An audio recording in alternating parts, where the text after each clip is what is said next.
narrative, non. Can you hear me okay? You can. Okay, great. Sorry about that. All right. Cuffy. His name is Cuffy Torrey. Cuffy is an African name meaning born on a Friday.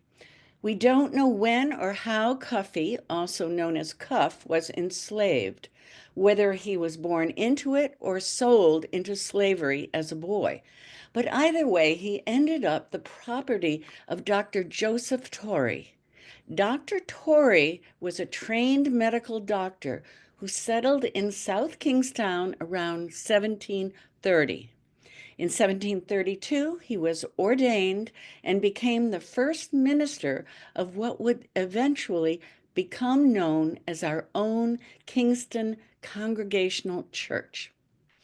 It was a common practice to attach the master's last name to the enslaved person's first name, as an 1893 document tells us, as in the case of Dr. Torrey's man Cuff. Thus he became Cuffy Torrey. Reverend Torrey lived in Pettiquasquamscot, and we assume Cuffy lived there as well. We have little information about what Cuffy's life was like while enslaved by Rev Torrey. We do know that Cuff was occasionally loaned out to work for others, which may tell us that he had skills that were in demand. At some point, we don't know when, Cuffy married an enslaved local woman, Sylvie, who was owned by Matthew Robinson. Though Sylvie Torrey had other children, she and Cuffy had at least one child together, a son named Louis. The 1790 census listed Cuffy as a free man. Reverend Torrey died in 1791, so we know the emancipation was done before his death, but we don't know exactly when or why. In the 1790 census, Cuffy's household consisted of 4 free blacks. By the 1800 census, his household had grown to 5, but in the 1810 census, it was down to 2. However, the 1810 census also lists Cuffy's son Louis as a free man with a household of 5. This suggests Cuffy's and Sylvie's children had grown up and moved on to start families of their own. We know that Louis Torrey later moved to Northeast Connecticut, where he is listed in the 1830 census. Now, after he gained his freedom, Cuffy likely lived along Ministerial Road, where other freed blacks also settled, and where his wife, Sylvie, had purchased land. Interestingly, at that time, she was said to have been the, quote, the only former slave who could purchase her land. As a free man, Cuffy worked as a fisherman, a skill likely acquired um, when uh, when he was young. We see a hint of this in a story about Cuff clamming as a boy. Cuffy was walking back from the shore in cold weather along with an older enslaved person by the name of Ned Watson. Ned was carrying a large bag of clams on his back. As water dripped down, an icicle formed on the back of Ned's shirt that to Cuff looked like a demon's tail. And when young Cuff was asked to take a turn carrying the bag, he refused for fear of, quote, being decorated in like manner. Well, Cuffy died in February of 1813. We believe him to have been between 70 and 80 years old. And that's the story of Cuffy Torrey, who, though enslaved for many years by Reverend Torrey, eventually secured the right to live out his days as a fisherman, husband, father, and most important, a free man. Thanks. There we go. The Witness Stones Project is a nonprofit community initiative whose mission is to restore the history and honor the humanity of the enslaved individuals who helped build our communities. That's according to the organization's website. In a nutshell, they help communities do research and documentation to uncover stories about people who were actually enslaved locally, focusing especially on states in the North. The Witness Stones Project organizes a speakers bureau with events and workshops. Then they help develop educational materials that integrate the stories of formerly enslaved individuals into school programs. As with so much work of restorative justice, the process is the important part, the part that helps open a community's eyes and hearts and minds to the real people who made us who and what we are today. And to help others become interested in the future, they install what they call tangible links to the past that honor the lives and contributions of the enslaved. They install these 4 by 4 inch thick engraved bronze plaques into stone features like walkways and statue bases at highly visible spots in public places near to where the enslaved person commemorated lived and worked. Patricia Wilson Phineas, whose words we heard at the chalice lighting, is the executive director and chair of the board of this organization that began only 6 years ago in historic Guilford, Connecticut. The organization was actually founded by a middle school teacher named Denis Paul, who wanted to teach his students about the history of slavery in their town, a town where people were proud of their 17th and 18th century architecture, but silent and even ignorant about the enslaved people who built and maintained those buildings. Like most residents in most towns north of the Mason-Dixon, folks in Guilford tended to believe that slavery happened not there, but somewhere else.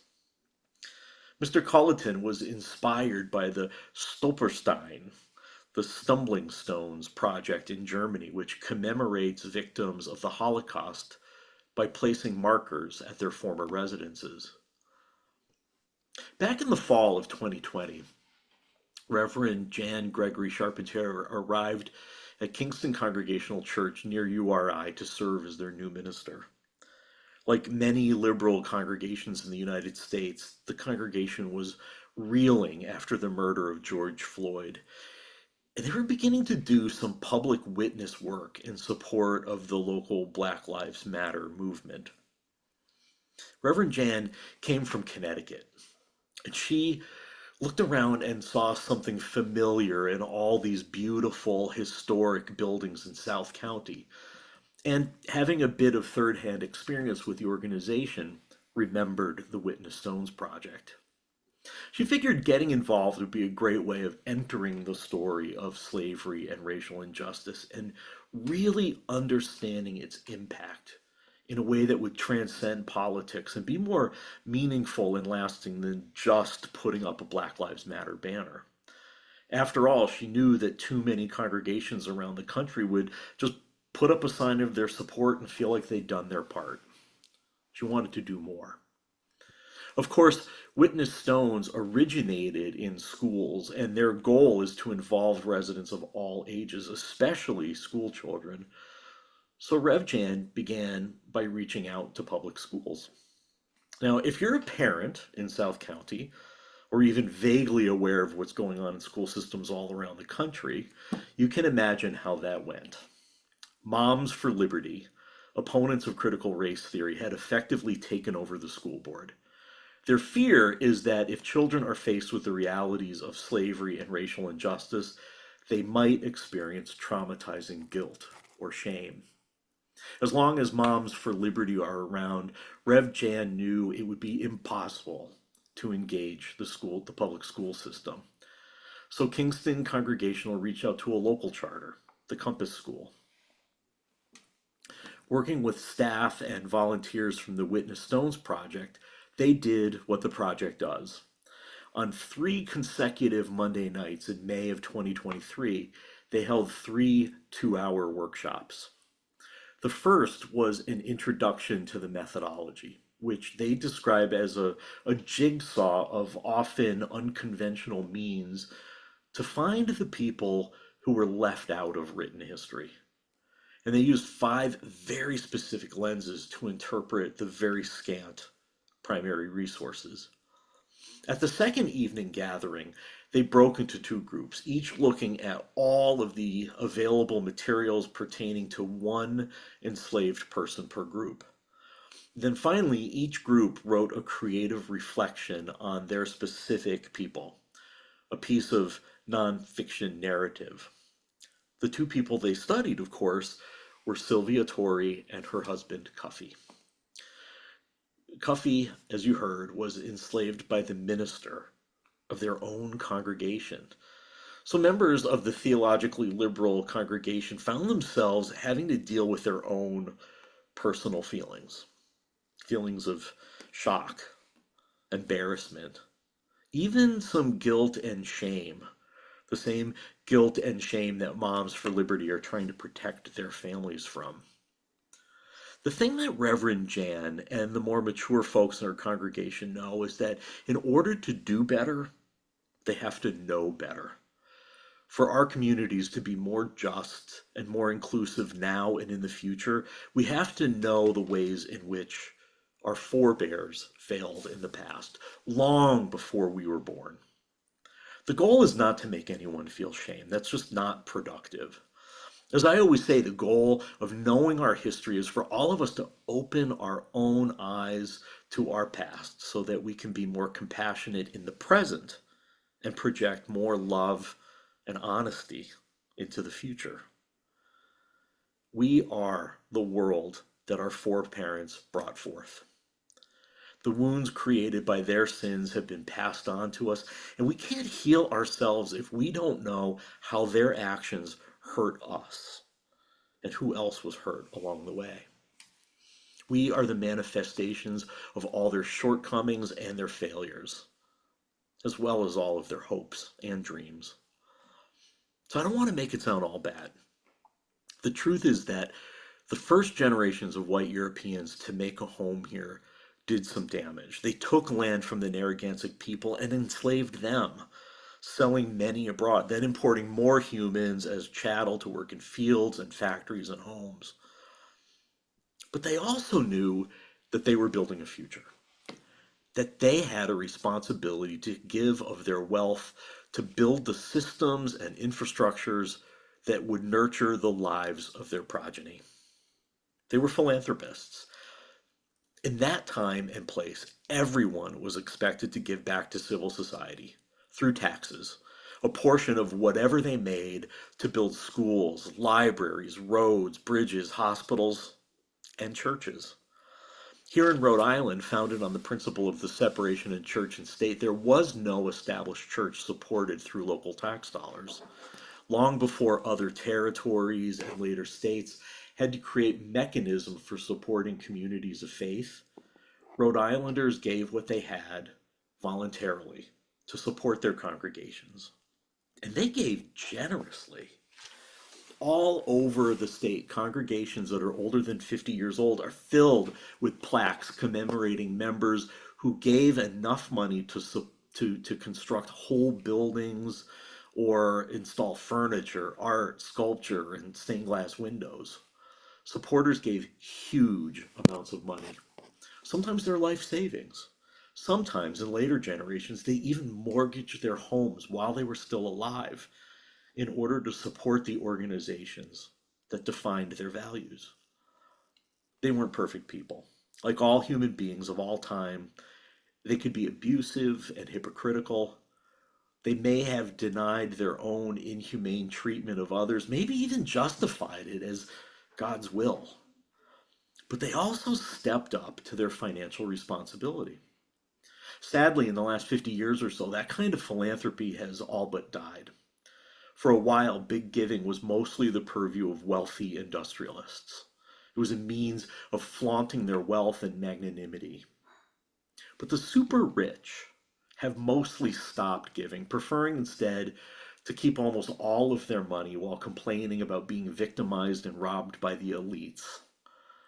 I guess the notable exception is Bill Gates. Of course, he's poor by the standards of the oligarchs who were sitting on the inauguration platform.